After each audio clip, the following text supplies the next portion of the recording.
como um ser em mutação, um ser de projeto, que se faz à medida que transcende, que ultrapassa a própria existência. Vê-se aqui a ideia de que, para o homem, não há um só caminho já estabelecido.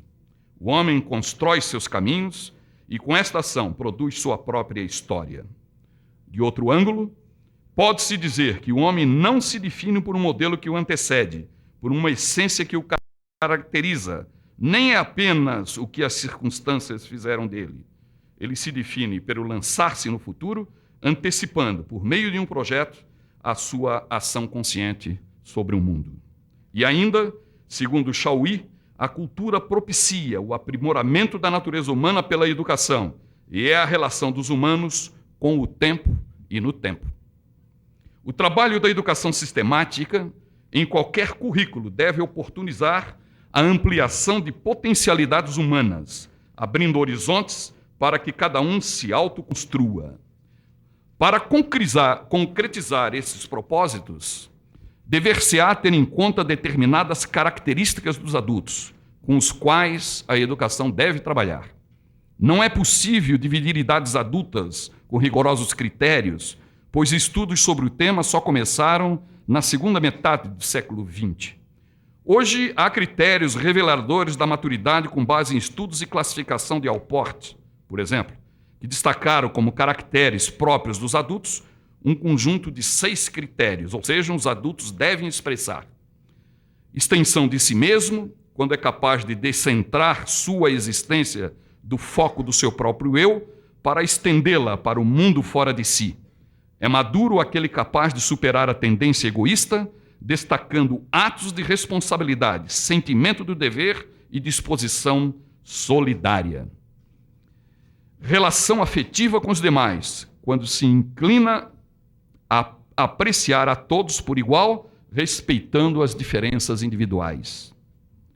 A outra característica é a segurança afetiva e aceitação de si mesmo, quando a personalidade madura sabe conter arrebatamentos de ira e tolera as frustrações da vida, sem cair em excesso de humor ou de irritação. Significa campo realístico, de modo que pode calcular as possibilidades de uma tendência, conforme a circunstância de tempo e lugar. A percepção realista do mundo, que é a capacidade de não torcer a realidade, a fim de acomodá-la às suas próprias fantasias, e, em consequência, as situações de vida são vistas com olhos verídicos e objetivos, sendo capaz de resolver problemas. A personalidade madura revela, em relação à percepção realista do mundo, capacidade de abstração e de julgamento. Conhecimento de si mesmo, com sentido de humor. Uma personalidade pode qualificar-se como madura, na medida em que consegue um conhecimento de si mesma, que lhe permita colocar-se sem tensões entre a ideia que ela forma de si mesma e a ideia que os outros têm a seu respeito. A pessoa madura possui um profundo senso de humor, por ser capaz de identificar a importância das coisas, sem se deixar enganar pelas aparências impressionantes. O humor é crítico e elimina todo o exagero. E, por último, a posse de uma filosofia unificadora da conduta, pois a personalidade madura possui uma finalidade para a qual vive e atua. Consciência de valores e sua hierarquia, sentimento religioso que outorga a atitude de disponibilidade e princípio normativo ético expresso no sentimento da própria responsabilidade. Por essas características, começa-se a poder refletir que não é possível uma educação de adultos estribada no que se pratica com a educação de crianças e adolescentes. Ser adulto, então, é aceitar-se a si mesmo e os outros, é ter senso crítico da realidade e saber agir e interagir no meio físico e social de forma saudável, contornando situações conflitantes, que é a vida, né? A eterna situação de conflitos. O papel do educador de adultos é, então, entender, compreender e aceitar o aluno adulto com suas características etárias, proporcionando-lhes um processo de ensino-aprendizagem capaz de atender às suas necessidades e peculiaridades, tendo em conta 2 aspectos. A idade, que que representa, antes de tudo, uma acumulação de vida, isto é, o ciclo da idade adulta é arcado pelo conjunto de todas as experiências vividas pela pessoa, quer essas experiências sejam consideradas penosas, quer sejam consideradas prazerosas. E o autoconceito, significando que o indivíduo, ao atingir a idade adulta, quase sempre possui autoconceito, ou seja, tem de si mesmo uma imagem, uma consciência relativamente clara dos seus limites pessoais, das coisas que gosta, das coisas que não gosta ou quer, das suas formas de reagir diante das situações do seu próprio valor, qualidades positivas, e dos aspectos negativos do seu próprio eu, que são próprios dos adultos, né? Os fingimentos, as dissimulações, as mentiras, as simulações e as negações. Temos que conviver com isto. Somos todos nós.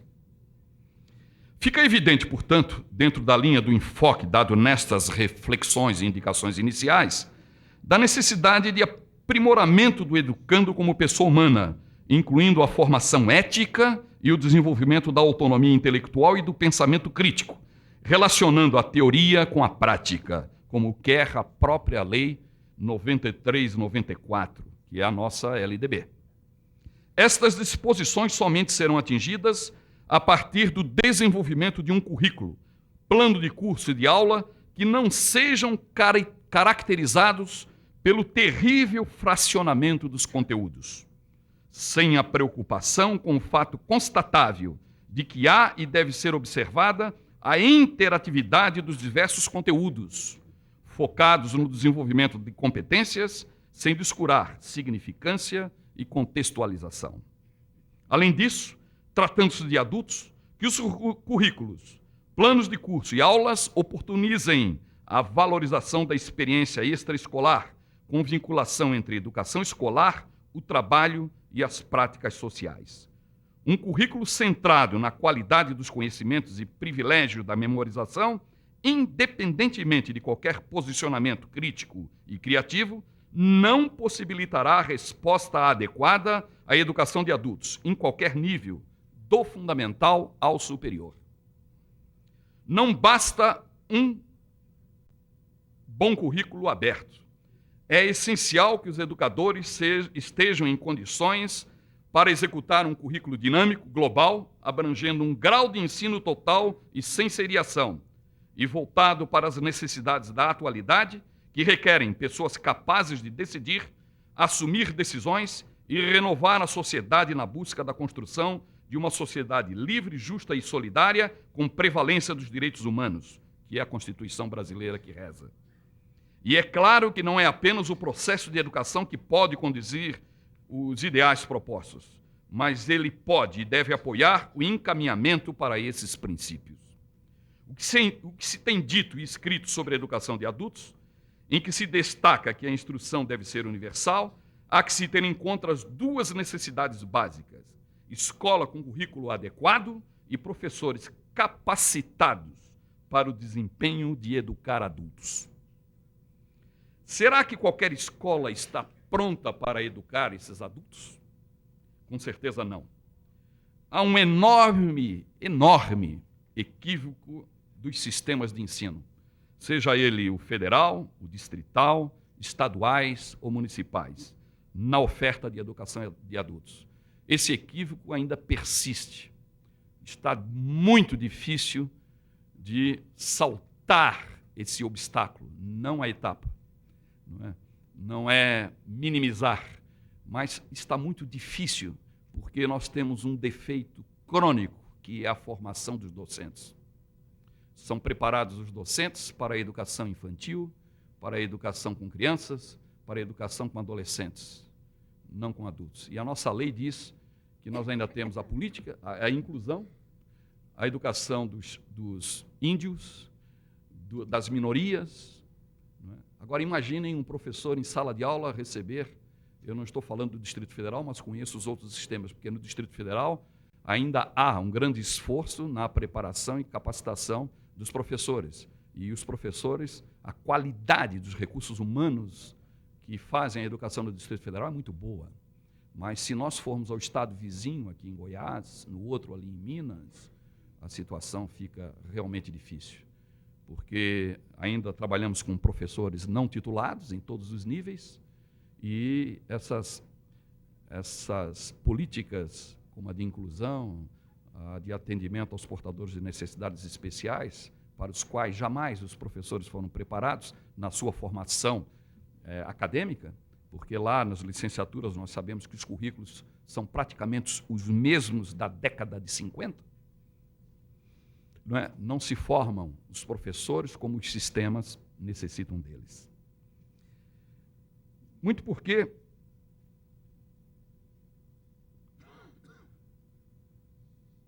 resumidamente, os estabelecimentos de ensino não são os mesmos e nada diferem das escolas para crianças e adolescentes com estrutura, regime e duração idênticos e próprios para aquela tipologia de aluno. Às vezes, tenta-se uma adaptação curricular, mas sempre os ajustes são feitos quanto às cargas horárias e diminuição de conteúdos. É o que sempre ocorre. Os especialistas, técnicos e docentes são os mesmos, isto é, formados e capacitados para atuar em processos de ensino-aprendizagem para crianças e adolescentes, mas que atendem à educação de jovens e adultos em turno contrário à jornada dedicada às crianças. Isto é o que mais se vê. De manhã, dá aula para crianças, à noite para adultos. O mesmo professor com a mesma formação pedagógica. Por toda parte, existe um vasto rol de reclamações. Os docentes queixam-se de alunos aos quais é impossível ensinar. Ao mesmo tempo, alunos adultos queixam-se de professores com os quais é impossível aprender.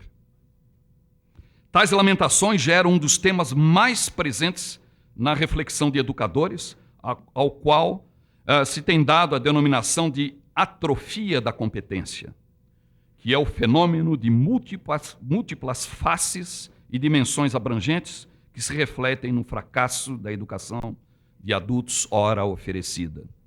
As manifestações de fracasso são muitas e conhecidas: reprovação, retenção, baixo rendimento, evasão ou desistência, contribuindo para as elevadas cotas de exclusão escolar, o ciclo vicioso. Além do despreparo dos docentes, técnicos e especialistas, a inexistência de material didático apropriado, a falta de laboratórios, prédios e principalmente equipamentos escolares adequados, bem como de currículo circunstanciado, tem causado uma taxa brasileira de retenção de cerca de 68% da escola de adultos e 20% de evasão escolar. Na educação básica, a ineficiência é inegável e tem um custo muito elevado, muito além do financeiro, o social. Impõe-se assim uma nova forma de pensar ou repensar a instituição escola para adultos. É indispensável traçar um modelo que humanize sua ação, um novo caminho, uma outra face, e nasce daí a necessidade de buscar conceitos sedimentados por práticas bem-sucedidas. Amplo emprego de tecnologias educacionais, tanto para o ensino presencial quanto à distância. Construção de materiais didáticos específicos, adoção de multimeios e multimídia, amplo acesso à tecnologia da informação, real aproveitamento de estudos realizados em outros contextos e, primordialmente, um currículo voltado às necessidades e características dos adultos, sem descurar da preparação dos especialistas, técnicos e docentes que irão atuar no processo. É a escola-função substituindo a escola-instituição. Enquanto nesta, a escola-instituição, o aluno vem e tem que se submeter às suas regras inflexíveis e forma única de atendimento, aquela, a escola-função, vai ao aluno e o atende respeitando as suas condições de aprendizagem, suas experiências e vivências, seu ritmo de aprendizagem, suas limitações, disponibilidade de tempo, condições de locomoção e de acesso às tecnologias, com um currículo objetivo e circunstanciado, capaz de estimular a aprendizagem, pois estará centrado em quem aprende e não em quem ensina. A escola-função é dinâmica, como tem que ser a preparação dos que nela vão desempenhar funções. Os docentes, técnicos e especialistas, para trabalharem com adultos, necessitam de uma visão não só de quem é o adulto, suas ansiedades e aspirações, diante de um mundo em transformações variadas, com crescente avanço tecnológico e preponderância da incerteza e da imprecisão da limitação de fronteiras do conhecimento, mas também da mudança de paradigmas. A revolução tecnológica, o processo de globalização e a revolução do conhecimento provocam inevitável interdependência entre nações, organizações e indivíduos. Tudo isto gera mudanças na qualificação para o trabalho, exige reflexão sobre as fases evolutivas e as possibilidades da humanidade, requer reflexão sobre a educação, porque exige novas habilidades para o enfrentamento da vida no âmbito pessoal, social e profissional. No tempo de hoje, não é possível considerar que educar é transmitir conhecimentos, gravar na memória fatos e situações, mas interrelacionar o já feito, já construído e já visto com o presente e construir ou reconstruir, porque as situações de vida dificilmente se repetem. A competência, a hora exigida dos educadores, impõe compreender a educação como uma atividade humana e que compromete o estudante em todas as suas dimensões, estimulando-o para desenvolver ao máximo suas possibilidades. A competência, no entanto, não pode ser entendida como conhecimento pleno da disciplina e dos métodos e técnicas. É preciso divisar e apropriar-se dos valores a serem vivenciados no processo educativo.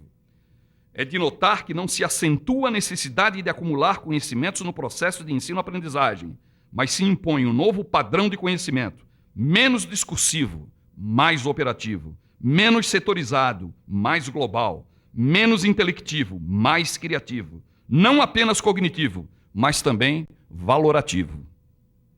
Esta mudança na compreensão do significado do conhecimento no processo da educação indica a valorização da pesquisa e da produção do conhecimento, vistos como meios educativos importantes, devendo ocupar lugar especial no dia a dia de cada cidadão. A formação de docentes para a educação de adultos em todos os níveis não poderia isolar-se da realidade, razão pela qual tem que ser repensada a partir de reflexões sobre a expectativa de que os conhecimentos devem ser compreendidos e adquiridos mediante a ação, saber fazer, a utilização, saber usar, e a interação, saber comunicar. Nós temos muitos licenciados em matemática, que sabem muito matemática e pouco dar aula de matemática. Nós temos geógrafos excelentes, mas poucos professores de geografia. E assim vai pela língua portuguesa, física, química, biologia, etc, etc, etc. Peritos, profundos conhecedores dos conteúdos, muito pouco entendendo do riscado, ou seja, dar a sua aula. Só isto. Muitos educadores hoje tomam esses princípios para enfatizar a ideia de que o processo de ensino-aprendizagem também supõe produzir conhecimentos e não apenas a aquisição de conhecimentos já produzidos. Por fim, a formação do professor de adultos não deveria se restringir aos conteúdos científicos, mas interagir vivências profissionais, convivendo com os próprios alunos. Seria formar o professor adulto, que compreendesse e soubesse efetivamente educar adultos, e não transferir o mesmo tipo de tratamento adotado para com o ensino de crianças. Os professores têm que ser capacitados para um novo tipo de atuação. Não basta informar sobre o significado de certas disciplinas, história, português, filosofia, etc. É essencial trabalhar os valores que tais conhecimentos representam na formação de um cidadão. Este é o professor adulto que a gente tanto almeja, tanto imagina. Percebe-se que os sistemas de ensino têm procurado cumprir a obrigação de atender à demanda de educação de jovens e adultos, oferecendo ensino fundamental e médio a quem de um desses dois níveis de escolarização necessita. Cumprem a obrigação, mas não o dever consciente de oferecer um ensino de qualidade voltado às características e necessidades dos jovens e adultos que retornam à escola porque não a tiveram na idade própria e têm agora esse direito. Na verdade, vê-se que não há, por parte dos sistemas de ensino de todo o Brasil, interesse na adoção de modalidades que atendam com qualidade e democratizem as oportunidades de estudo, com atendimento específico e diversificado na educação de jovens e adultos. Há um engodo, porque a educação básica destinada a esses alunos é a mesma que é praticada para crianças e adolescentes, portanto, inadequada. Há que se pensar em construir uma escola de ensino fundamental e médio para jovens e adultos de fácil acesso e permanência, sem ser um facilitário, que permita a oportunidade de estudos de qualidade àqueles que não puderam e não podem cumprir o requisito de estar na escola durante 4 horas diárias durante 11 anos. Essa escola deveria atender às condições de vida e de trabalho de seus alunos jovens e adultos, possuir em seus quadros especialistas, técnicos e docentes especificamente capacitados para suas funções, dispor de um currículo aberto e global, estar equipada com materiais didáticos e de ensino adequados à clientela, utilizar amplamente tecnologias educacionais e de ensino, ser eficiente nas ações e eficaz nos resultados, oferecendo a possibilidade de aprendizagem dinâmica frente às mudanças que têm ocorrido no mundo para atender aos requisitos e expectativas da sociedade e voltada para a melhoria da qualidade de vida e melhor exercício da cidadania. A educação de jovens e adultos está estabelecida em lei para formar melhores cidadãos e não para livrá-los da escola. Então está aqui um professor, um educador, diante de vocês, que não é o dono da verdade. O que está aqui colocado é o resultado de uma experiência de vida. É uma luta constante que, desde 1972, este educador aqui tem travado em todo o país, em todos os sistemas de ensino, e onde possa ter a oportunidade de falar ou de dar as suas aulas a respeito de educação de adultos, que não pode continuar a ser praticada como vem sendo. Na realidade, o que os adultos precisam é que a escola se renove, se abra e que vá buscar o que existe no mundo inteiro, que é o amplo emprego das tecnologias. É preciso buscar formas alternativas de oferecer essa educação. A educação à distância é uma grande ferramenta, mas não é a única. Nós temos que saber as condições dos aprendizes para saber se tem condições de cursá-la, porque muitos acham que a educação à distância é a panaceia que vai resolver o problema de toda a defasagem da educação, não é? Pensa-se que a educação à distância ela será capaz de corrigir a disfunção, o que é da educação básica regular que ele não teve na idade própria. Para corrigir essa disfunção é o processo de educação de adultos. A educação à distância é apenas uma das metodologias que poderá ser utilizada, seja ela com momentos presenciais ou vice-versa, uma presencial com momentos à distância. O importante é que eu tenha o que eu chamo de currículo circunstancial, porque o aluno adulto, cada quantitativo, cada demanda que se apresenta à escola, fiquem certos que tem uma característica toda própria. Adultos com experiência, sem experiência, adultos analfabetos, adultos alfabetizados, adultos com condição de se submeter a uma determinada metodologia, com base em materiais autoinstrucionais e em tutoria da aprendizagem, mas alunos que não precisam, não podem e não têm condições de se submeter a uma metodologia desta natureza. Ou seja, trabalhar, estudar mediante tutoria. Ele precisa de tutela mesmo. Então precisa de um professor. Ele vai ser dependente. Por quê? Determinados requisitos, como habilidade de leitura, de interpretação, etc., ele não possui, não teve oportunidade. É preciso, primeiro, despertar isto, capacitá-lo sobre isso para poder ingressar, por exemplo, num sistema de educação à distância, onde ele vai ter que ler muito, interpretar muito, representar muito. Se ele não tiver uma preparação para isso, vai ser um insucesso. E depois vão dizer que a educação à distância não funciona. Né? Mas também, esse mesmo aluno, se não for bem colocado na educação presencial, ela também não vai funcionar. E a ineficácia vai aparecer como o grande resultado da educação de adultos no país. Já deveríamos ter diminuído a demanda, mas ela cada dia mais aumenta.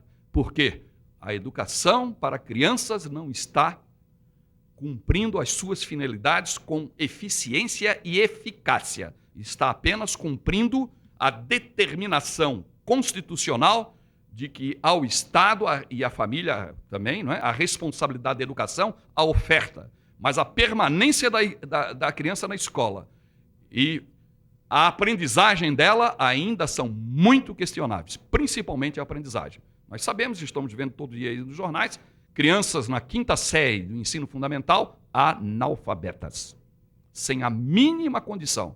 Chegaram ali porque alguém as empurrou, não as promoveu. Essa é a realidade. Muito obrigado e eu estou disponível para qualquer esclarecimento, para qualquer pergunta que eu acho que vai ser feita depois. Ok. Muito obrigado.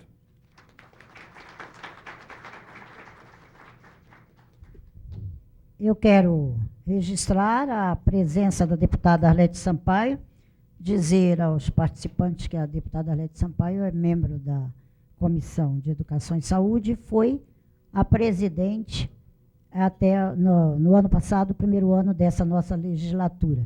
Na verdade, eu costumo dizer que a deputada Arlete Sampaio funciona presentemente como a vice-presidente da comissão, porque é a companheira que em todas as atividades da Comissão de Educação e Cultura eu posso, nessa minha gestão deste ano, eu posso realmente contar. Muito obrigada, deputada Arlete Sampaio, pela sua presença e participação. Quero lembrar aos participantes que nós temos na pasta uma folhinha especial para perguntas, que depois que vocês já podem ir utilizando, depois vamos recolher já para a hora dos debates, que os debates acontecerão após a exposição dos convidados. Agora nós vamos ouvir o professor Luiz Otávio da Justa Neves, que é o diretor regional do SENAC. Como sabemos, SENAC é sinônimo de trabalho com educação, é sinônimo de trabalho com jovens adultos. Portanto, vamos ouvir o professor Luiz Otávio.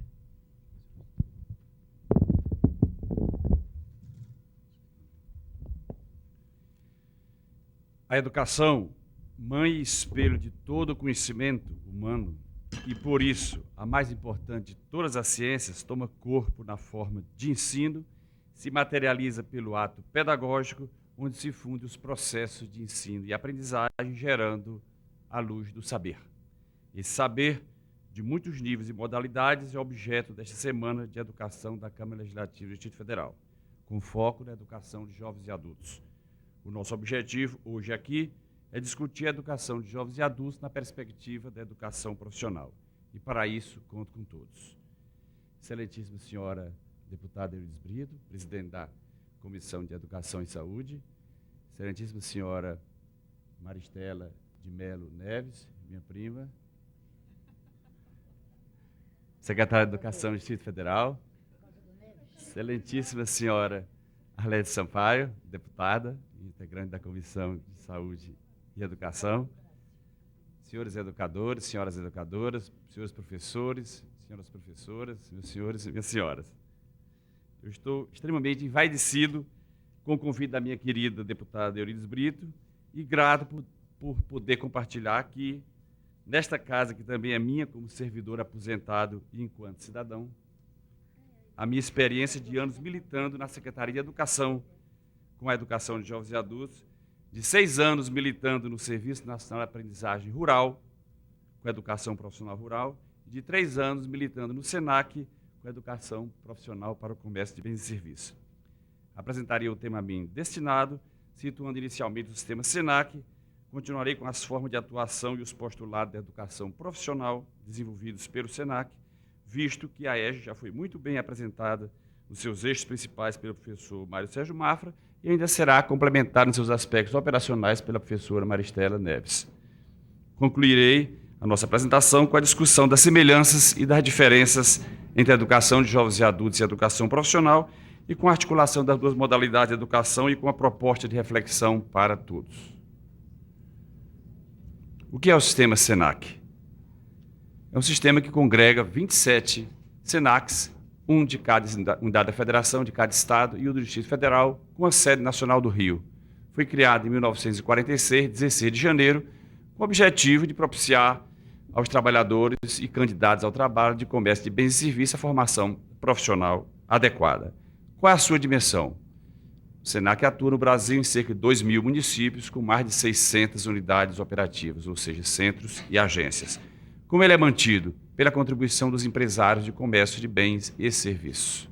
1% da folha de pagamento de cada empresa, recolhida pelo INSS, onde nós pagamos 3,5% do que é recolhido, e daí, por esta passagem, o governo pensa que nós somos públicos. No Distrito Federal, como é que é o SENAC? Nós temos aqui uma estrutura relativamente grande talvez até demais para a nossa área. Nós temos 3 centros muito grandes, o Itaguatinga, um no Comercial Sul, um na Asa Sul, 3 agências, uma no Gama, uma na Ceilândia, uma na Asa Norte, e 3 unidades educacionais especializadas, que é a Unidade de Educação à Distância, a Unidade de Desenvolvimento Empresarial e a Unidade de Ação Móvel. Nós temos uma estrutura física relativamente pequena, mas extremamente competente e preparada. Nós temos ao todo no SENAC DF 400 servidores extremamente bem preparados. Nós temos uma estrutura didática muito interessante, composta de quase 70 laboratórios muito bem equipados, onde são desenvolvidas as nossas atividades de educação profissional. Parcerias temos muitas com órgãos públicos, privados, organizações não governamentais, enfim, não temos limites para nossas parcerias, basta apenas haver conjuminação de interesses e de objetivos.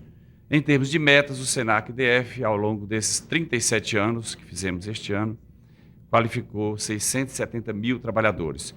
Para o ano de 2004, a nossa meta é de qualificar 28.310 trabalhadores. Há outros sistemas parecidos? Sim. Há o sistema SENAI, o sistema SENAR, o sistema SENAT, o sistema SESCOP e o SEBRAE. Qual a nossa clientela? Quais são os nossos alunos? Nós no SENAC chamamos clientela.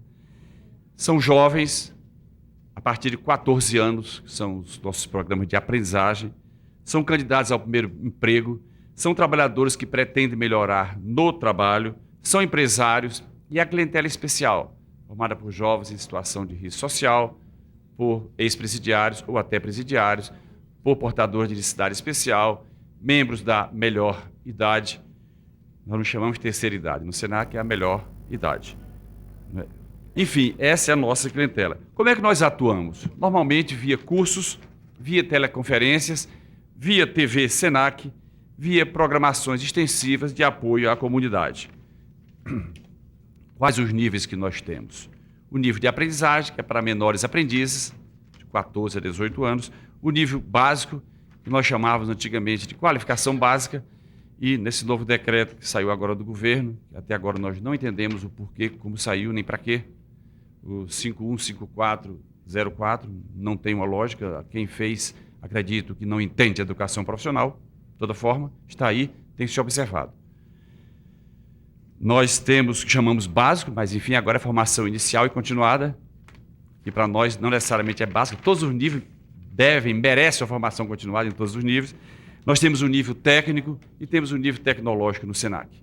Vários SENACs atuam, tem várias faculdades do SENAC e vários cursos técnicos. No DF, nós temos cerca de 400 cursos de qualificação básica, temos 22 cursos técnicos e temos, por enquanto, um curso na área tecnológica de pós-graduação, um MBA em parceria SENAC e USP. Atuação complementar. Nós temos uma atuação em termos de aperfeiçoamento, especialização, atualização e certificação profissional.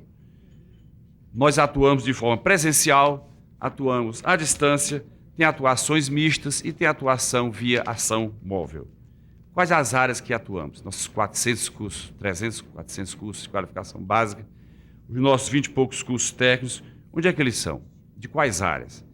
Na área de comércio, saúde, turismo, informática, abastecimento, gastronomia, imagem pessoal, arte, idioma, moda, comunicação, gestão, segurança e design. Essa nossa educação profissional, quais são os principais postulados, os principais princípios dela? Nós temos alguns pontos que vale a pena destacar. Um deles é que a educação profissional desenvolvida pelo SENAC, ela extrapola a simples correlação com o mercado de trabalho. posto que busca a formação do cidadão, embora é bem centrada na demanda do mercado, na exigência do mercado, nós temos uma responsabilidade com quem nós qualificamos. Ela educa para a vida, onde se insere o trabalho, que muitas vezes não é o foco principal, mas sempre tem que ser levado em conta, conforme nós falamos. Ela enseja a flexibilidade e o alcance necessários para o enfrentamento do emprego, do desemprego e do autoemprego. Ela leva em conta a demanda do aluno trabalhador, da empresa e do mercado, e da sociedade civil e do governo. Ela propicia a polivalência, ensejando rápidas adaptações a ocupações do mesmo itinerário formativo. Ela é organizada em áreas de educação profissional e as ações são ofertadas, conforme falamos, segundo itinerários formativos. Semelhanças entre a educação de jovens e adultos e a educação profissional. Ambas requerem professores com características especiais, capazes de lidar com as diferenças. Isso foi bem colocado pelo professor Mafra. É inaceitável na educação profissional, é inaceitável no SENAC um professor que não esteja apto a isto. Nós entendemos que a excelente professora de educação infantil, excelente professor do ensino especial, excelente professor de educação superior e de todas as áreas do ensino médio, mas na educação profissional é diferente. E entendemos que isto é uma semelhança com a educação de jovens e adultos. Também são diferentes dos professores de educação de jovens e adultos. Eles possuem clientelas praticamente semelhantes quanto à idade. Nós começamos aos 14 anos no menu aprendiz, e a educação de jovens e adultos começa com 14 anos e, evidentemente, só pode completar o equivalente ao ensino fundamental com 15, mas começa praticamente igual e não tem limite superior. Para nós, com qualquer idade, a pessoa pode ter a qualificação profissional que deseja, e na EJA, a mesma forma também, na educação de jovens e adultos. Elas possuem mecanismo de aceleração, ambas. No nosso caso, tem a certificação de conhecimentos, experiências, que não deixa de ser muito parecido com os exames supletivos, que é uma forma de também acelerar os conhecimentos, as experiências, a vivência do jovem ou do trabalhador. Também temos na educação de jovens e adultos exames de classificação e de reclassificação, também são mecanismos de aceleração já no processo ou no ingresso do processo. Em ambas, os alunos têm urgência na conclusão. Quem entra na educação de jovens e adultos tem urgência, ele quer resgatar o tempo que foi perdido ou que ele ficou impedido. Na educação profissional também a pessoa, ao entrar, quer rapidamente, dentro do tempo possível e necessário, uma educação profissional capaz de fazê-la ingressar no mercado ou permanecer nele. Ambos utilizam uma prática pedagógica contextualizada. E isso é fundamental nessas duas modalidades de educação. Ambas aproveitam o conhecimento e as experiências dos seus alunos.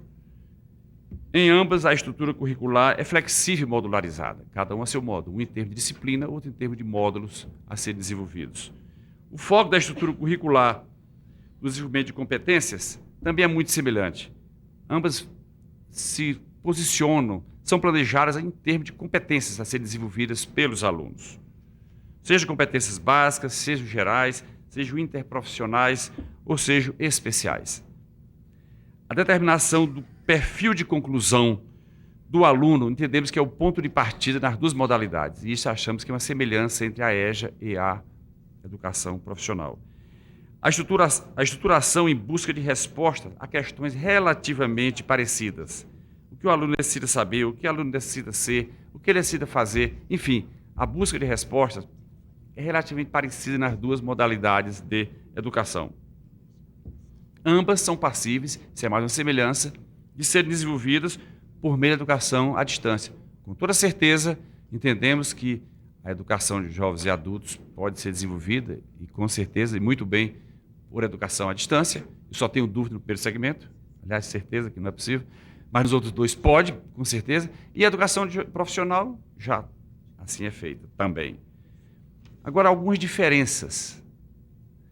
As diferenças legais, que nós chamamos LDB, mas um dia eu estive pensando por que não chamava de LDBem. Porque LDB, Lei de Diretrizes Básicas, pode ser base de qualquer coisa. E LDBem é Lei de Diretrizes Básicas da Educação Nacional, né? Seria um LDBem mais nossa. Mas nós chamamos tradicionalmente de LDB, mas qualquer um pode ter. Mas nós queremos da nossa só. Seria LDBem, né? Lei de Diretrizes Básicas da Educação Nacional. Uma diferença grande entre as duas também. Na educação de jovens e adultos, há uma busca de resgate. O foco, o que move é um resgate de oportunidades que foram perdidas ou foram impedidas. E para a educação profissional, o que move é ter um diferencial.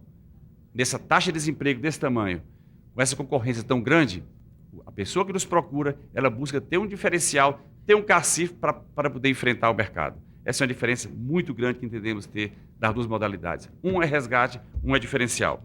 Em termos estruturais, a educação de jovens e adultos, desenvolvida basicamente por órgãos públicos, ou outros órgãos tão bons quanto os públicos, ela geralmente tem uma estrutura mais física, a estrutura física mais fixa que a nossa.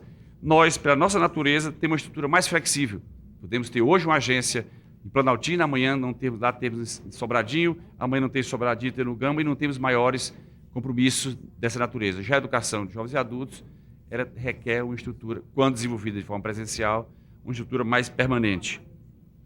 A nossa estrutura humana também é muito ágil, pelo fato de não sermos órgão público, podemos ter quantas pessoas quisermos hoje e não quisermos amanhã. Temos toda a flexibilidade de contratar e pelo tempo que nós quisermos. Isso nos torna extremamente flexíveis. Em termos conjunturais, nós temos uma diferença grande. Nós somos fortemente customizados. Se a educação profissional para caixas do Carrefour, faremos a educação profissional adequada aos caixas do Carrefour. Se a educação profissional para posto de gasolina, faremos o treinamento dos frentistas, a qualificação para aquela situação. Enfim, nós temos a possibilidade e usamos muito a customização. Rápidas mudanças fazemos de acordo com o mercado. O mercado, em menos de uma semana ou por aí, nós podemos mudar completamente a oferta de vários dos nossos cursos de acordo com as demandas do mercado. E isso nos facilita e propicia uma adaptação rápida ao contexto e à demanda. O nosso conceito de turma é outra diferença. Para nós, a turma é turma mesmo. Começa e termina junto. Nosso conceito de turma na educação profissional é apenas pré-fim, às vezes pré-fim de matrícula, porque se um aluno avançar mais que o outro ou não, evidentemente que ele não pode permanecer naquela turma, no sentido clássico de turma. Também a questão de frequência. Para nós, sim. Frequência vale e sem frequência o aluno não é aprovado. Já na educação de jovens e adultos, eu entendo que seria inaceitável se cobrar frequência. Feriria o cerne, o coração da educação de jovens e adultos se cobrar frequência. Automaticamente estaria querendo impor um ritmo ao aluno. Né? Nós entendemos que na educação de jovens e adultos o respeito ao ritmo é muito maior do que na educação profissional. Essa é outra diferença. O nosso é um respeito ao ritmo em tese, enquanto dentro daquele período para aquele curso. Se ele não conseguir acompanhar, infelizmente não é possível. Já na EJA, com certeza, isso é respeitado em todo momento, deveria, se não é, mas eu tenho certeza que sim, em todos os momentos. Em termos de pré-requisitos, para nós sempre tem e sempre terá e não há como deixar de tê-lo. A cada tipo de curso nosso tem pré-requisitos. Para a EJA entendemos que não há pré-requisitos.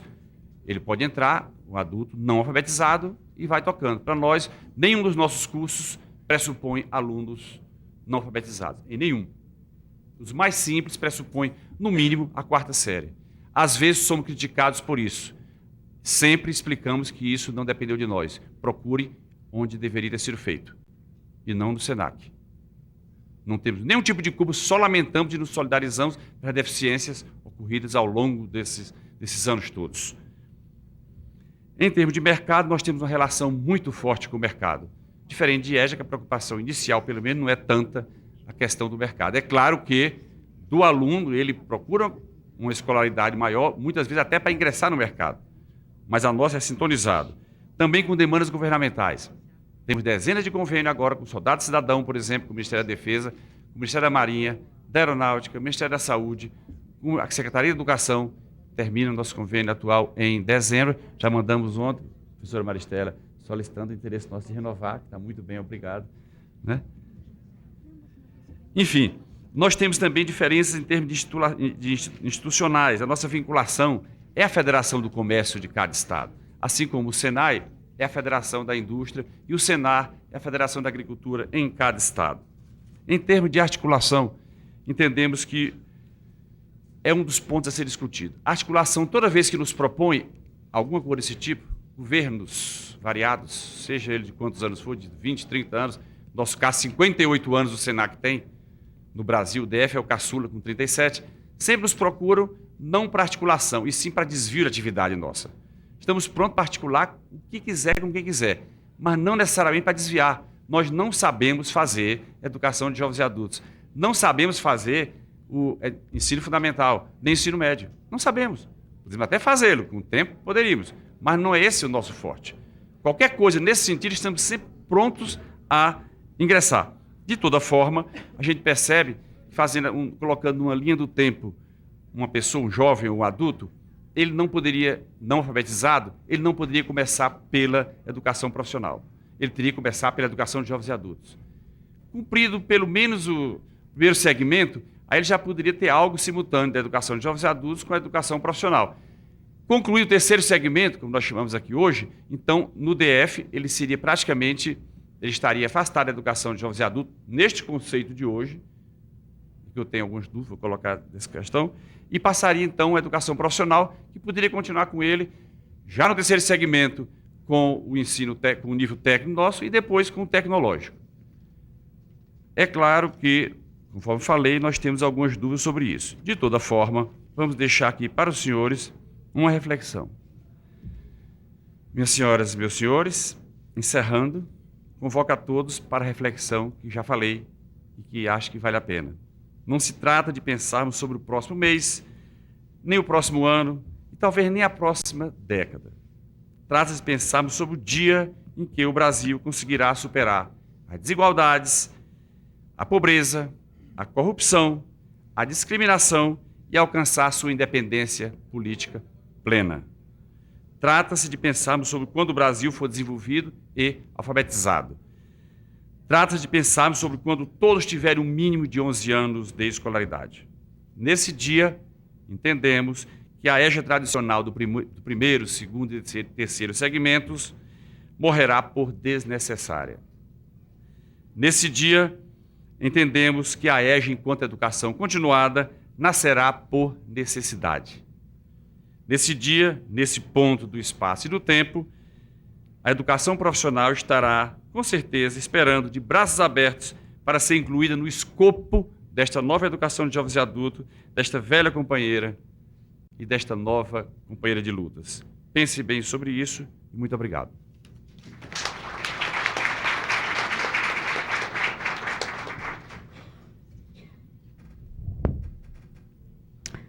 Agora, a professora Maristela de Melo Neves, secretária de Estado de Educação, encerrará o ciclo de exposições sobre o tema Educação de Jovens e Adultos e depois nós passaremos, então, aos debates.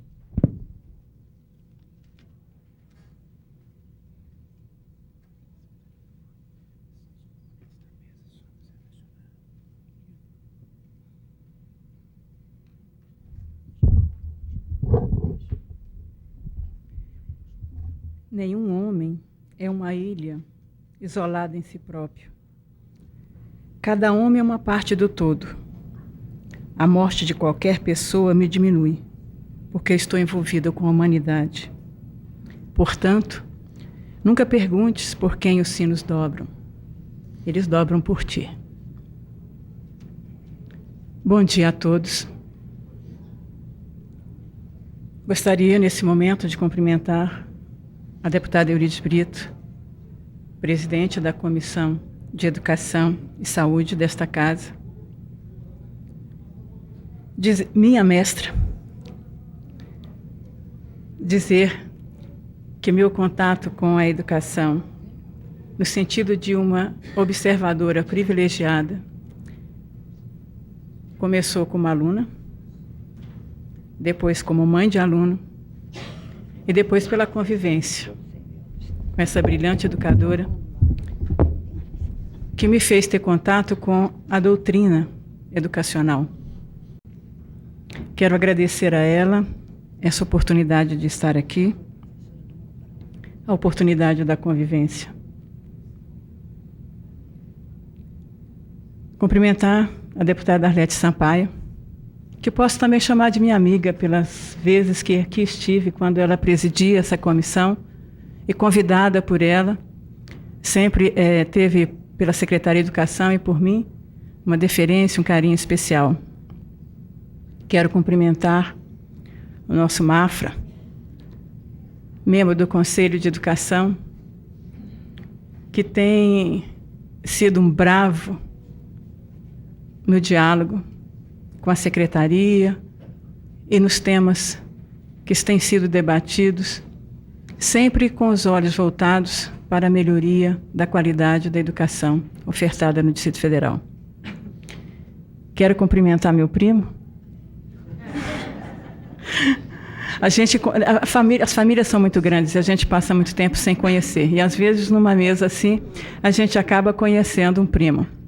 Aliás, quando eu fiz o comentário com a deputada Eurides de que eu havia feito o comentário da nossa parentesco, ela disse: sou prima do Brasil, porque sou uma da Silva. Inclusive do Lula.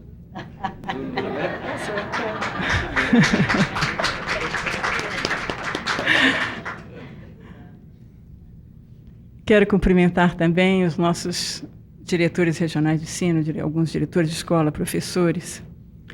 Essa semana, com certeza, que a Comissão de Educação e Saúde está promovendo, vai nos fazer durante todo o mês de outubro, e ela abre o mês de outubro em que nós festejamos os professores, as crianças, objeto dos nossos melhores esforços. O servidor público é um mês muito rico para nós fazermos o que estamos fazendo aqui hoje. Refletir sobre a nossa atuação enquanto educadores, enquanto servidores públicos. Eu comecei as minhas palavras com uma homilia de a gente chama de poeta, mas ele era um homilista, né? No século XVII, John Donne. Naquele tempo, as aldeias, elas tinham como sistema de comunicação o sino da igreja.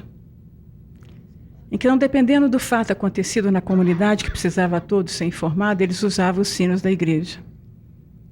E quando morria alguém naquela comunidade, o sino batia tantas vezes quanto era a idade da pessoa que havia falecido.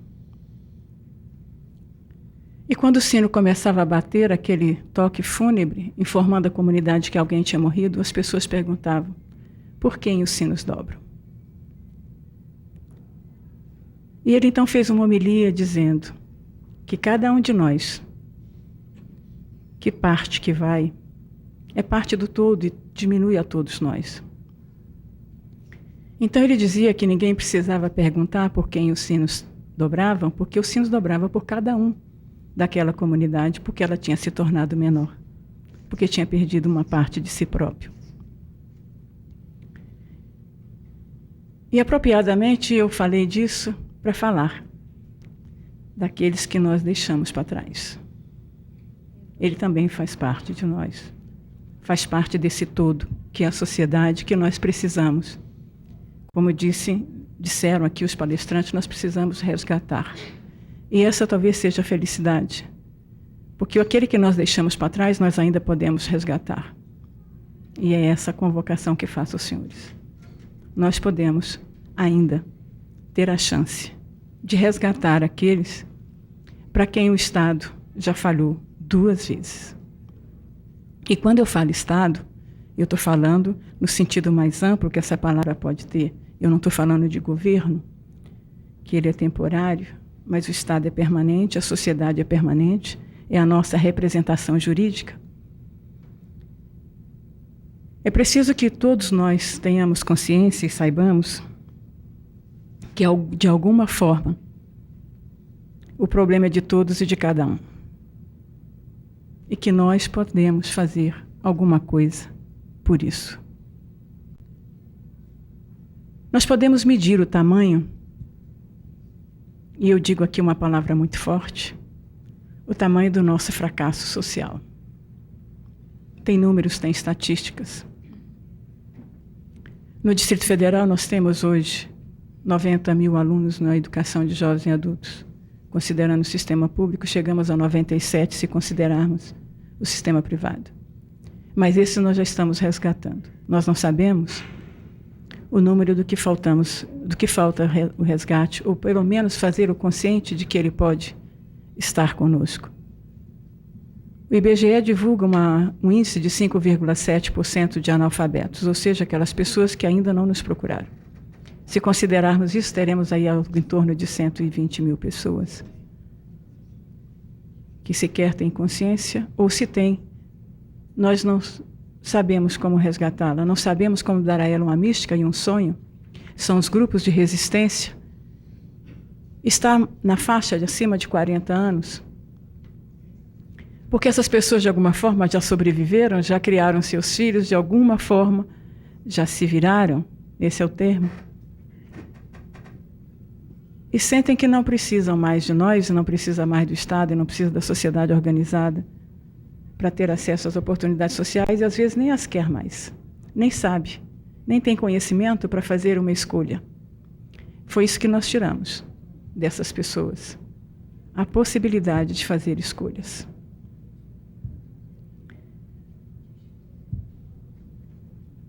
Nós precisamos compreender desse problema a dimensão política do desejo deles e do desejo nosso de fazer com que eles tenham acesso às oportunidades sociais. Nós precisamos fazer uma reflexão sobre a dimensão técnica, ou seja, o que mais podemos fazer em termos de tecnologia, em termos de criação, para que essas pessoas possam ser resgatadas. E nós precisamos refletir um pouco sobre o conteúdo humano dessa ação, estabelecer um diálogo com todos aqueles que podem nos ajudar nessa imensa tarefa. Há um passo de resgate, mas também há um passo de secar a fonte. E os dois precisam ser dados. Secar a fonte significa botar toda criança na escola aprendendo com qualidade. E isso significa exatamente o quê? Que nós não deixemos nenhuma criança para trás.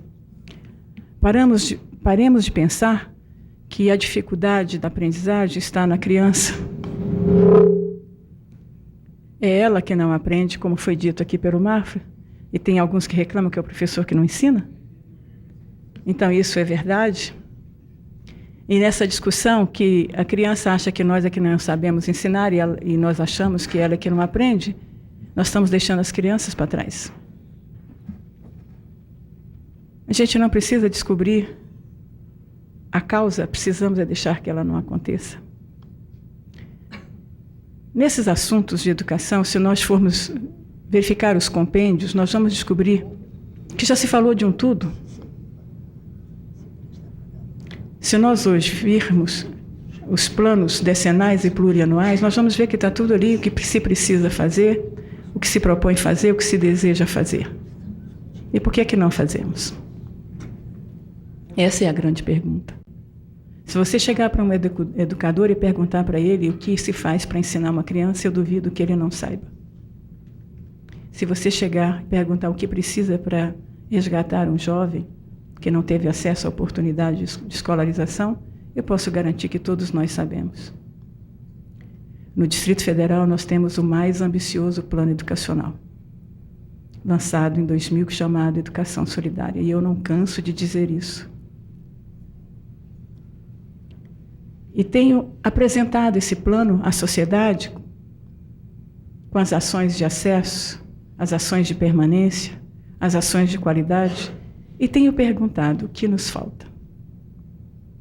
Eu tenho ido a cada evento da Secretaria de Educação, tenho apresentado o plano, fazemos alguns diagnósticos de algumas ações, e pergunto a eles se nós temos tudo isso, em termos de pensamento, em termos de ideias, em termos de atuação, em termos de programas e projetos, o que nos falta?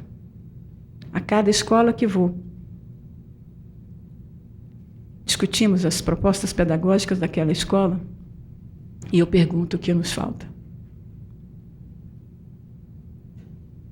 E volto a perguntar aqui hoje o que nos falta.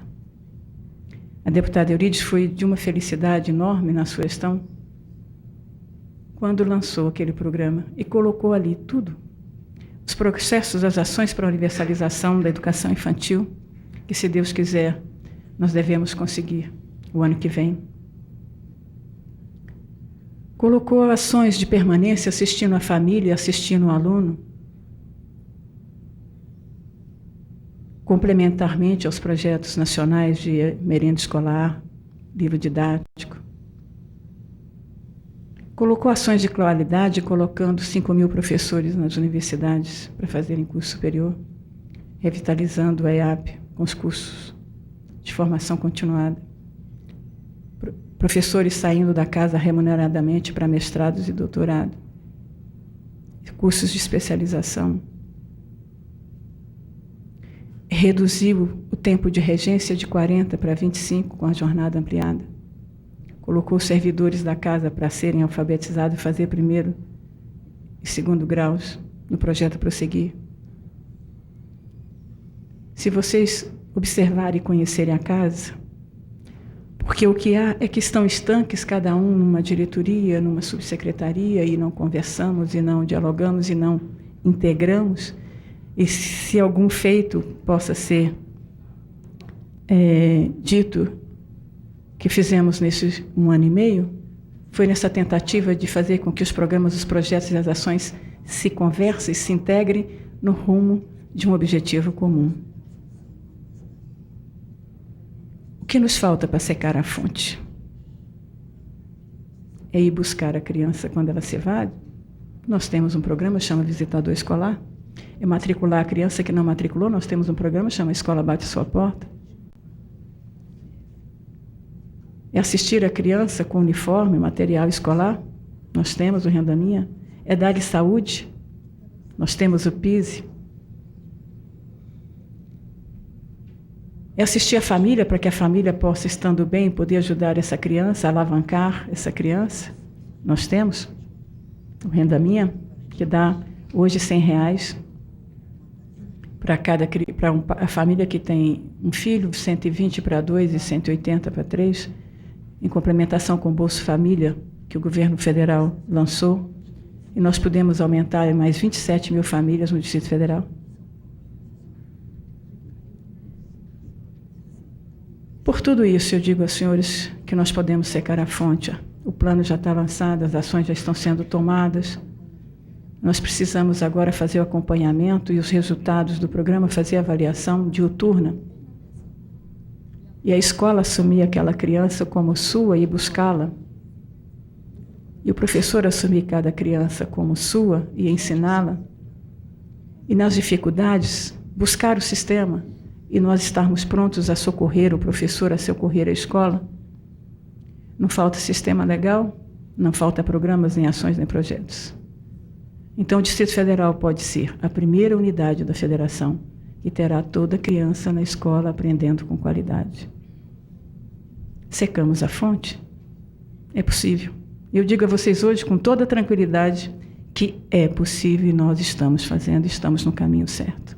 Por todos os diagnósticos que fizemos na rede pública de ensino, nós podemos dizer aos senhores que estamos no caminho certo e podemos. Mas também podemos erradicar o analfabetismo e trazer essas pessoas de volta para a educação. O ano passado, na abertura do fórum que cuida das questões do analfabetismo no Distrito Federal em torno, eu lancei um desafio a todas as entidades que atuam, que nós fôssemos a primeira unidade da federação a erradicar o analfabetismo. E disse a eles que talvez fosse o papel mais difícil nosso, porque você pegar um estado que tem 60%, 40% de analfabetos, e você chegar a 95% de alfabetizados é fácil. Porque são tantos e de tantas as idades e com tantos sonhos que você possa ainda emprestar-lhes. O duro é você pegar de 95 para 100. Pessoas com idade maciçamente nesse percentual acima de 40 anos, que você já não tem mais um sonho a dar. Ela já se virou e já resolveu todos os seus problemas sem saber ler e escrever. Convença ela que ela tem alguma necessidade que ela precisa ver. E por isso o desafio nosso era maior do que todos os estados. Não é pelo percentual, é pelo núcleo de resistência. Mas mesmo assim eu digo a vocês que nós podemos. Nós temos hoje 95 escolas envolvidas na educação de jovens e adultos com essas instituições e programas nossos próprios. O ano passado nós fizemos um levantamento dos programas sociais do governo, 14 mil mães são analfabetas. Já começamos um processo de alfabetizá-las e já alfabetizamos 1.700. Então, eu quero dizer aos senhores, com as organizações não governamentais, com os voluntariados, com os educadores populares, com o empenho do Estado e de todas as instituições que puderem nos ajudar, no sentido de equacionarmos esse problema, nós podemos ser a primeira unidade da federação que secou a fonte e a primeira unidade da federação que tratou da educação de jovens e adultos com o respeito e a qualidade que possamos fazer. Estamos estudando na secretaria um sistema para o 2º grau, nível médio, à distância. Por quê? O maior problema dos nossos jovens, dos nossos adultos, é ficar na escola. O percentual de retorno deles do próprio sistema é muito alto. Significa que eles vivem abandonando e voltando na tentativa de encontrar um mecanismo de aprender. Nós sabemos que o principal problema é o cansaço, a mudança do emprego, a distância da escola para onde ele mora. Esses são os problemas principais. E aí ele fica num abandono e volta, num abandono e volta. Nós temos que arranjar um mecanismo em que ele possa estudar segundo a sua própria condição. Ele não pode parar de trabalhar. Mas nós também precisamos encontrar uma solução para aqueles jovens que não trabalham. E por causa da idade, ele só pode estudar à noite. Nós já esticamos 1 ano mais para a permanência dele na escola, em vez de 15, 16 anos, para a matrícula no diurno, no curso regular diurno. Mas isso também não resolve todo o problema. Nós precisamos encontrar mecanismo para que aqueles que estão na idade de educação de jovens e adultos, mas não trabalham, possam ter acesso também à educação. Estamos trabalhando com essas perspectivas. O grande problema, a grande vantagem disso é que todo o diagnóstico da rede pública foi feito. Nós hoje conhecemos a causa dos nossos problemas e podemos interferir agora maciçamente nessa questão. A primeira é secar a fonte, é não deixar nenhuma criança para trás, e fiz um desafio a toda a rede pública de ensino que em 2010 nós façamos uma grande festa de debutantes para as crianças que fizerem 15 anos quando Brasília fizer 50, para comemorarmos nesse cinquentenário que nós conseguimos vencer pelo menos os 8 anos de escolarização de ensino fundamental, e que nessa festa de debutante deverá estar toda criança que naquele ano estiver completando 15 anos. Isso significará que ela terá vencido a etapa de escolarização de ensino fundamental em 2009. E nós vamos festejá-las. E vamos festejar nós termos conseguido isso e termos feito esse esforço. São 2 desafios lançados aqui hoje. Não deixarmos nenhuma criança para trás e trazermos de volta todos aqueles para quem o Estado já falhou, por não ter dado a escolarização na idade própria e por agora não permitir ou não encontrar uma solução para que ele possa retornar aos bancos escolares e ter cumprido o seu processo de escolarização. Esse é o desafio. O que pudermos fazer em termos de arcabouço legal, tenho certeza que esta casa não se furtará a desenhar esses projetos. O que for em termos de recurso, nós podemos juntos buscá-los. Estabelecer uma nova metodologia para financiamento da educação. Nós conhecemos os números e sabemos que precisa de recursos para resolver. Se for em termos de empenho pessoal de cada um de nós, desse eu sempre tive a certeza. Muito obrigada.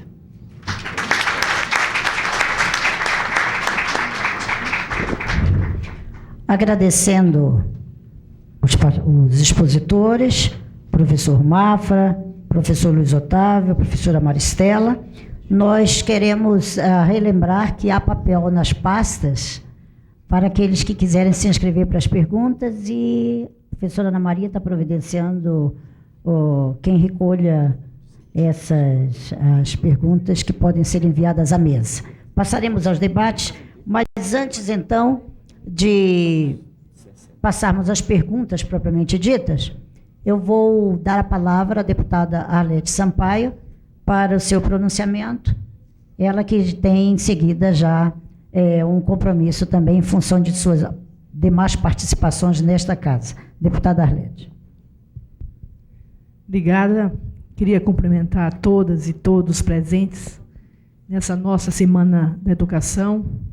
Queria cumprimentar a deputada Eurides Brito, presidente da nossa comissão, e dizer que ficamos muito felizes com o seu pleno restabelecimento e retorno a esta casa, porque nós estamos precisando de sua participação sempre madura nos trabalhos dessa Câmara Legislativa. Dizer que nessa legislatura é o segundo ano que nós realizamos a Semana de Educação pela Comissão de Educação e Saúde. Iniciamos ano passado e esse ano estamos tendo sequência e com a programação extremamente importante de temas que interessam, que podem contribuir para o debate sobre o sistema de educação do nosso Distrito Federal. Acho que, de fato, pela fala da secretária, nós podemos destacar os dois desafios maiores que ela colocou, com os quais eu concordo. O primeiro deles é fazer com que Brasília possa ser a primeira unidade da federação a erradicar o analfabetismo. E acho que é um desafio absolutamente possível. Na semana passada, nós fizemos aqui nessa casa uma sessão solene em homenagem a todas as entidades da sociedade civil que atuam na educação de jovens e adultos, na luta contra o analfabetismo. E, já naquela oportunidade, a Secretaria de Educação se fez representar e a gente pôde verificar a importância que existe do trabalho, além do trabalho institucional da Secretaria de Educação, também o trabalho que outras entidades desenvolvem no sentido de combater o analfabetismo no território do Distrito Federal. E o grande desafio é dar sequência a esse trabalho, como fazer com que os alunos alfabetizados passem a seguir nos próximos segmentos e ter o seu processo de educação garantido. Esse é um desafio importantíssimo. Da mesma forma como o segundo desafio que falou aqui o professor Mafra, que a qualificação da educação para que nós não tenhamos essa realidade que é bastante triste de alunos que concluem o ensino fundamental e são analfabetos funcionais. E obviamente que a principal questão dada aí é qualificação do ensino. Então, eu creio que é totalmente possível ao Distrito Federal encarar esses desafios e superá-los, como já foi dito aqui. O que precisa é um envolvimento conjunto de todos aqueles que acreditam na necessidade da educação como um bem essencial da população se engajarem nessa direção. Eu creio que esse censo feito pelo IBGE precisaria ser confirmado, né, e talvez a utilização do programa Escola Bate a Sua Porta pudesse estar precisando esse cadastramento, né? Não sei se já foi feito isso, mas precisar exatamente o número de analfabetos que existe no Distrito Federal e o empenho para que essas pessoas possam, de fato, serem alfabetizadas, a despeito de considerar que realmente é mais fácil você descer de 20% para 10% do que de 5,7% para 0%. Essa resistência em função da faixa etária e de dificuldades outras realmente é grande, mas eu acho que vale a pena esse desafio ser feito. Acho que uma questão que eu estou pensando alto aqui, eu não sou educadora, e talvez o fato de estar sempre na Comissão de Educação e Saúde, eu vou estar nos 4 anos do meu mandato presente a essa comissão, como a deputada Eurides Brito, porque eu sou a única médica, única profissional de saúde da Câmara Legislativa. E a deputada Eurides Brito é a única educadora, não é educadora no sentido que nós entendemos que seja educadora, não é? Então, eu acho que nós duas vamos estar sempre fazendo parcerias nessa comissão, pelos 4 anos de mandato, porque temos o empenho das nossas duas áreas de atuação de estarmos presentes nessa comissão. Então, eu acho que uma das coisas que eu não sei por que não se pensou, se já se pensou, também não tenho informação, é como associar a educação de jovens e adultos à oferta de cursos básicos de formação profissional. Eu acho que esse é um desafio importantíssimo, porque a inclusão das pessoas que foram abandonadas, digamos, como já foi dito aqui, pelo Estado no seu processo de educação, como que a gente pode incluir essas pessoas, não só no sistema educacional, mas também numa vida produtiva, que essas pessoas tenham chance e oportunidade. Eu acho que é um desafio também para nós todos pensarmos juntos e tentarmos, inclusive, numa visão intersetorial, buscarmos resposta para essa pergunta. Então, essa pequena contribuição que eu queria dar ao debate e desejar a todos que possamos ter uma boa semana de educação, que, sem dúvida, isso só fortalece a nossa Câmara Legislativa e as iniciativas da Comissão de Educação e Saúde. Muito obrigada.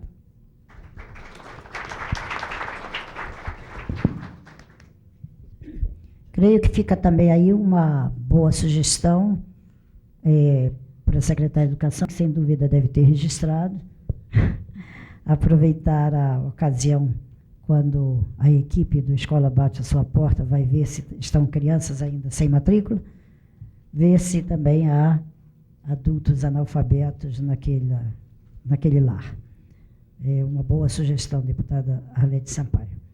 Há uma primeira pergunta que nos chega, ela é endereçada ao professor Mário Sérgio Mafra. Agradecemos sua participação, deputada Arlete Sampaio, e vamos prosseguir, então, aqui nos debates. Obrigada.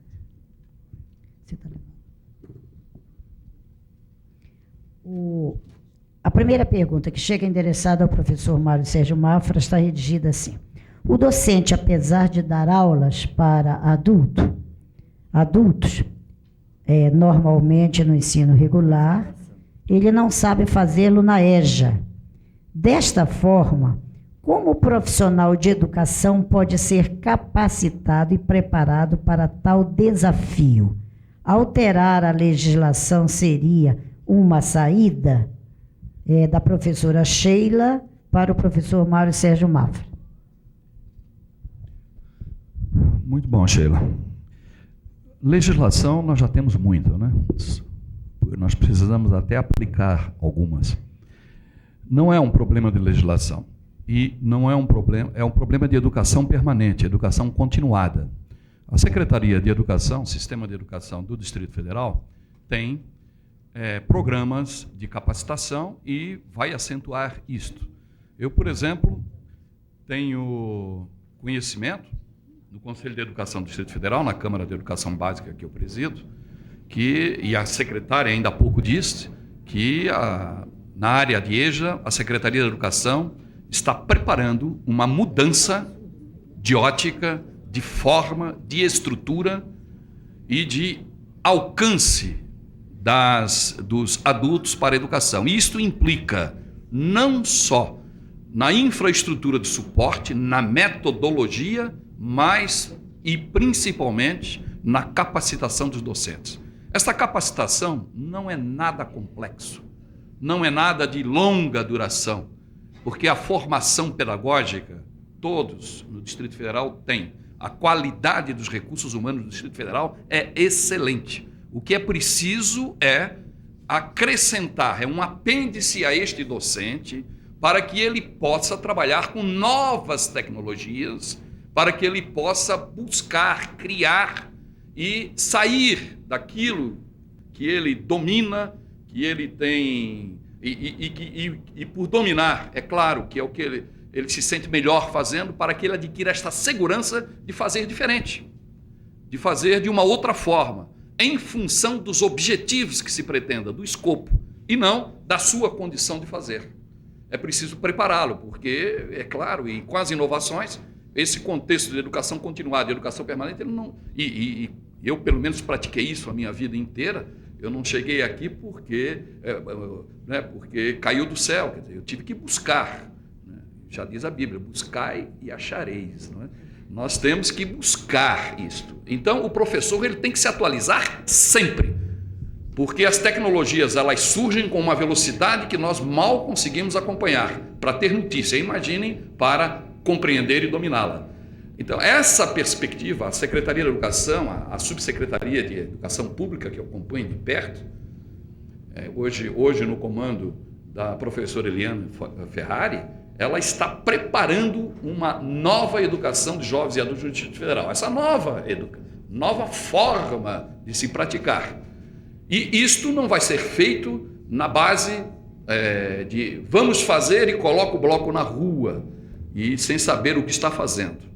O trabalho está sendo todo ele muito bem planificado e executado e vai ser gradualmente, à medida que se for tendo as condições de ir abrangendo o todo, porque resolvendo as partes, vamos acabar atingindo o todo.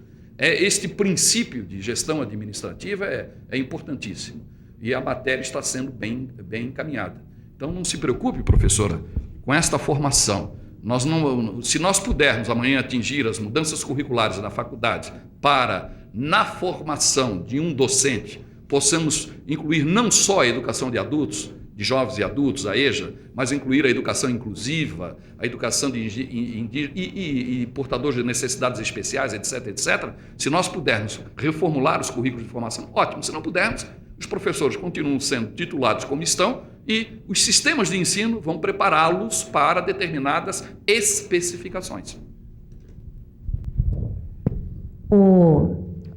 Continuamos aguardando perguntas. Eu tenho uma pergunta a fazer, eu vou fazer a minha, enquanto ela pode ser dirigida, eu acho que ao professor Luiz Otávio, tanto quanto ao professor Mário Sérgio Mafra, porque ela é metodológica. Há uma tendência de toda vez que se fala em educação à distância, se vincular educação à distância obrigatoriamente com a educação de jovens e adultos. Há espaço ainda, e essa é uma pergunta que eu gostaria de ver bem esclarecida aqui pelos dois expositores, há espaço para a educação presencial de jovens e adultos ou obrigatoriamente há uma tendência de se vincular educação à distância como a metodologia mais adequada para educação de jovens e adultos? Não sei se eu me fiz entender, eu gostaria de ouvir a manifestação do professor Luiz Otávio e depois do professor Mário Sérgio Mafra. Enfim, resumindo, eu diria, a sinônimo de metodologia de educação de jovens e adultos é um sinônimo com a educação à distância ou não? Há espaço, continua havendo espaço para a educação presencial no campo da educação de jovens e adultos. Professor Luiz Otávio. Deputado, eu entendo que há espaço, com certeza, para presencial também. Agora, o que falta é explorar mais essa outra possibilidade.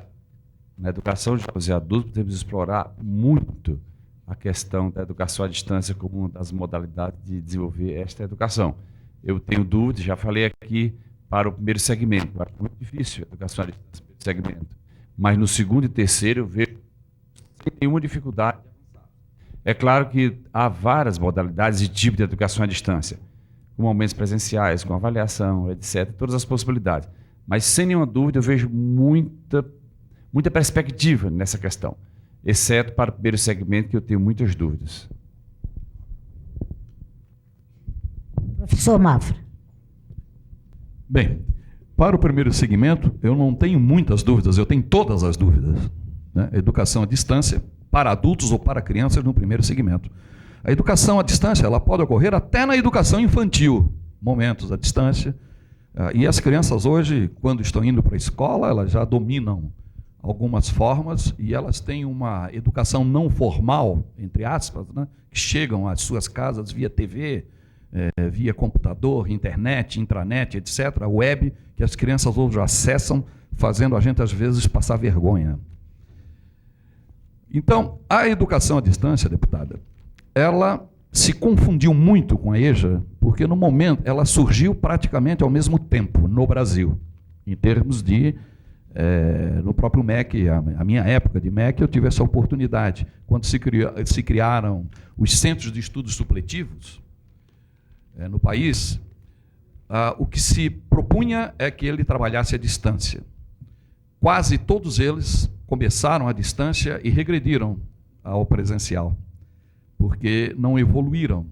E os próprios docentes que foram trazidos para os centros de estudos supletivos à época eram aqueles que, de certa forma, queriam se livrar do ensino regular, porque diziam que lá era muito simples trabalhar, porque não precisava dar aulas. Estou dizendo isso por conhecimento de causa. No momento em que começaram a querer trabalhar com educação à distância, foram ver que a carga era muito mais pesada do que imaginavam. E a tendência foi colocar, sob a metodologia da educação à distância, alunos que não poderiam cursar a educação à distância por falta total de aptidão para tal. Por exemplo, habilidade de leitura, o domínio da habilidade de leitura, porque a época era exclusivamente em cima de material impresso, a autoaprendizagem. Depois, dos instrumentos de autoinstrução, com o emprego de tecnologia de ensino, voltou-se à famosa apostila, porque dava muito trabalho fazer material autoinstrucional, era melhor trabalhar em cima de texto. Então, este retrocesso fez com que se vinculasse a EJA, a educação à distância. Eu sempre digo que a EJA é um corretor de disfunção.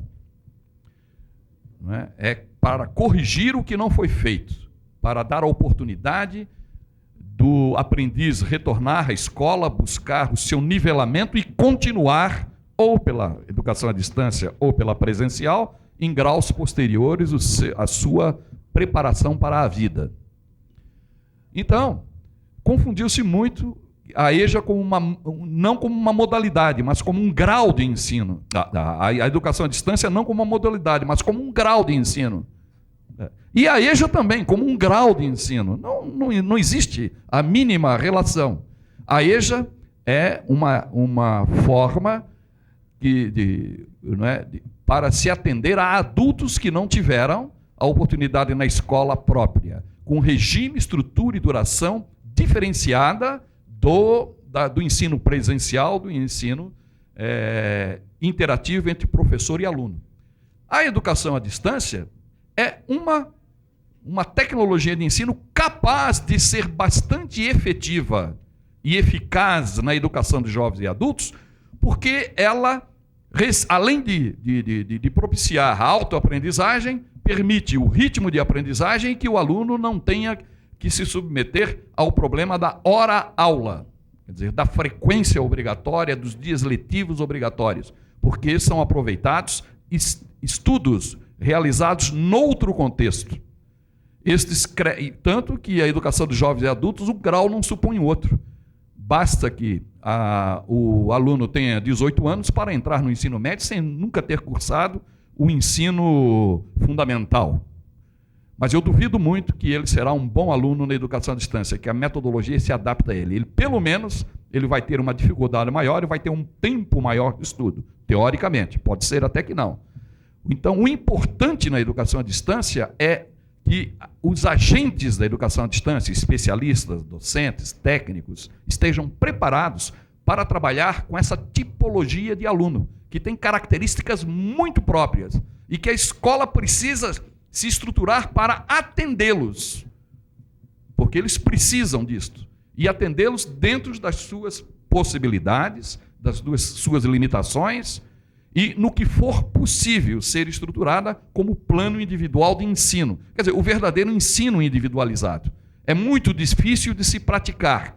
Eu não diria difícil, é muito complexo, porque eu tenho que trabalhar com equipes em torno de um aluno. No momento que ele se engaja no processo, ele vai sozinho.